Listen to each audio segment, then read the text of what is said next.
Good morning, good afternoon, good evening, guys, depending on where you're watching this video from. In this video, I want to be telling you guys some few reasons why I prefer rabbit farming to every other livestock farming. So if this is your first time coming across our channel, in this channel we teach you how to become a successful rabbit farmer, a successful rabbit breeder, and also a pet owner. So if that's what you find interesting, consider subscribing to our YouTube channel. And also, consider liking this video too. So one of the few reasons why I prefer rabbit farming to other livestock farming is rapid productivity. Rabbits tend to give birth almost every month, depending on how well you manage it. One female rabbit can give birth to 6 to 8 times in 1 year. One female rabbit can give birth up to 6 to 8 times in 1 year. It all depends on how well you cross it. It all depends on how many times you want it to give birth. I have a friend who even told me that his rabbit used to give birth every month, once in 30 days. That once he gives birth, that he crosses it. Although that is not really a good practice to always cross your rabbit without giving it time. But one rabbit can give birth to up to 6 times every year. So imagine each time the female rabbit gives birth, she gives birth to about 5 babies. Imagine if she gives birth once, she gives birth to about 5 babies, and she gives birth 6 times in a year. 5 times 6 is about 30 kids. 30 kids from just one female rabbit. So that's really a huge number from getting from one female rabbit. I remember when I started my rabbit farm, I just had one female rabbit, and that female rabbit gave birth a lot of times. In 1 year, because I was putting the male and the female together, in 1 year that female rabbit gave birth more than even 6 times. So that female rabbit was giving birth almost once in 3 months. Is going to give birth like 2 times. So the female rabbit was always giving birth. So compared to other livestock farming, if we want to say compared to pig, that the gestation period is always very, very high. Compared to grass cutters, the gestation period is also very, very high. Compared to other livestock farming, rabbit farming, like the rapid productivity is very, very fast. The turnover, if you use, like, let me say, you want to use 50,000 naira to go into rabbit farming, within 6 months or within 5 months, you can make that money back. Yes, you can make that 50,000 naira back. Let me explain to you guys what I'm talking about. Let's say, for instance, now you use 50,000 naira and you got 2 females and 1 male rabbit with your 50k. 2 females and 1 male rabbit. And let's say your, like, it's mature ones you bought. 2 females and 1 male, mature ones, that's what you got. So let's say you cross them at the same time, and after 1 month, the 2 females put to birth to an average of 5 kids, because some of them might give birth to even 7 kids or even more, but some might give birth to less though too. So we are using an average of 5 kids. That's about 10 kids from those 2 females after 1 month. One of those little bunnies, if you want to sell those winners of 6 weeks old, because the winners are being sold from 6 weeks old, you can sell it at a minimum of 3,000 naira and above. So 3,000 naira for one of those winners, which are 6 weeks old, times 10. Okay, let's say you got 10, yes. So 6 winners, 3,000 naira times 10 of those rabbits you have, that's 30,000 naira after 1 month.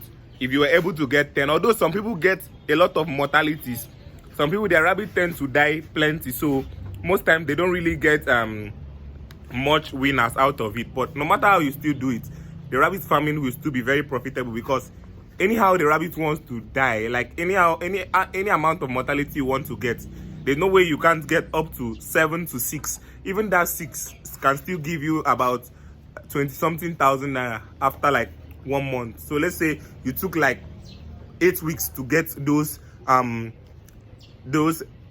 6 kids.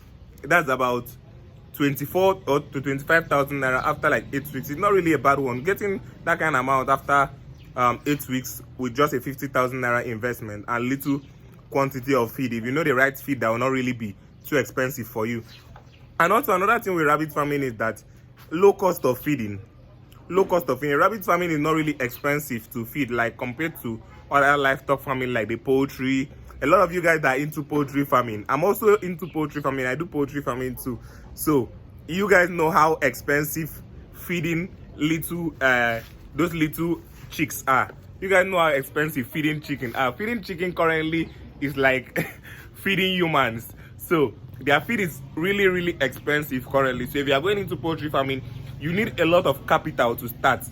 If you want to put, let me say, 100 beds, you need about 9 to 10 bags. You need about 9 to 10 bags to feed them. Or let me say you want to put 100, you need about 9 to 10 bags to feed them to about 8 weeks. Yes, that 9 to 10 bags is about 100,000 naira just for their feeding. Just for their feeding. You need about 9 to 10 bags to feed them to 8 weeks, which you will start selling them from 8 to 9 weeks. Then plus the amount you are going to buy the chicks and all. That's a lot of capital you need to start. But rabbit farming, with little capital, you can always start and keep it running.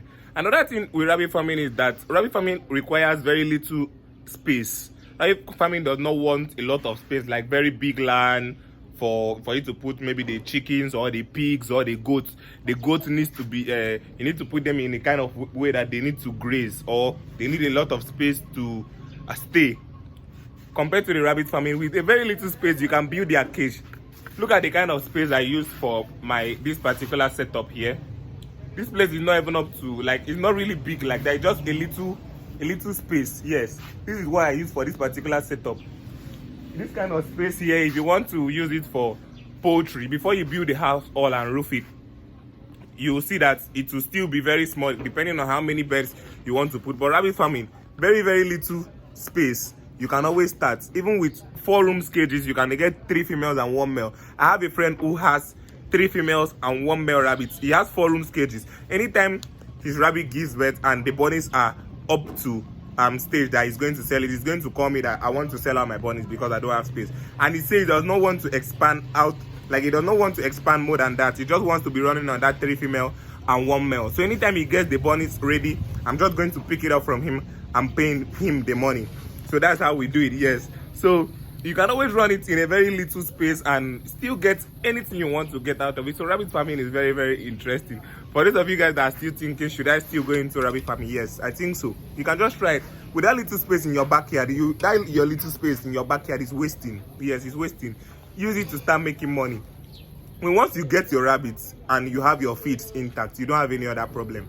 Most times, a lot of things that make a lot of rabbit farmers fail is that the kind of feed they use and maybe the kind of leaves they feed. You will notice your rabbit keeps dying. If you feed your rabbit the right things, most times you don't even really need to do a lot of medications and all of that. They will not die. Nothing will happen to them. Depends on how well you know how to feed them or the kind of leaves you feed them. A lot of people just go and cut any kind of leaf and feed to them. So that might cause them issues. Yes, that might cause your rabbit issues. So another thing is that, so I want to talk about the health benefit of rabbit farming now. Rabbit farming is very, very important. Like a lot of people who are passing through maybe diabetic patients, or people who are having heart problems in the hospital, sometimes they tell them to stop eating red meat. Yes, tell them to stop eating red meat. So rabbit is white meat.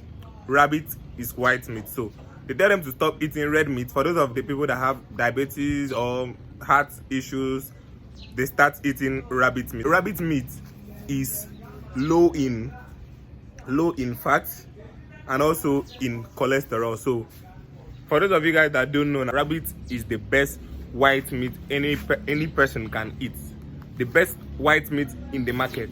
Although we are passing through currently we don't really have a lot of market for rabbits. Yes, we know that, but rabbit is the best white meat. If you know how to market your rabbit, you won't have a problem with sales. A lot of people trying to go into rabbit farming, a lot of times they say the most issues is when they have the rabbit, they cannot sell it. I can put it out to you that when you want to start rabbit farming and you call yourself a rabbit farmer and everyone knows you are a rabbit farmer, you won't have a problem with sales.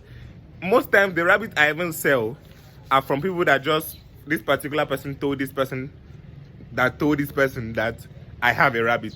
And the person is going to come to me, oh, you keep rabbits? Wow, I would have loved to get 2 or 3. I would love to test it. How does it taste? Let me see how it is. Before you know, you have sold your meat. So I hope I've been able to explain some few things to you guys. One of the few reasons why I really love rabbit farming. The most reason why I love rabbit farming the more is about the feeding. In case you don't have money to feed, In case you don't have money to buy feed, you can always go into the forest. You can always go to your roadside, go and cut those leaves there. They wash it very well, wash it with salt, wilt it a bit. You can feed it to your animals. It's not like other livestock farming when if you don't have money for feed, you can't keep them. Rabbit and all like that, they eat leaves. Yes, rabbits are vegetarians, they eat leaves. So thank you for watching this video, guys. I hope I've been able to explain some few things to you guys. Thank you for watching this video. It's drizzling a bit here, it wants to rain, so I'm going to make a video on the reason why I changed my feeders, my rabbit feeders. I want to change the kind of rabbit feeders I'm using, so I'm going to make that video for you guys. So like this video, subscribe if you want to see more of our content. Subscribe, turn on the notification bell, so that when we post a video, YouTube is going to notify you that we have posted a video. Thank you for watching this video. Do have a nice day and peace.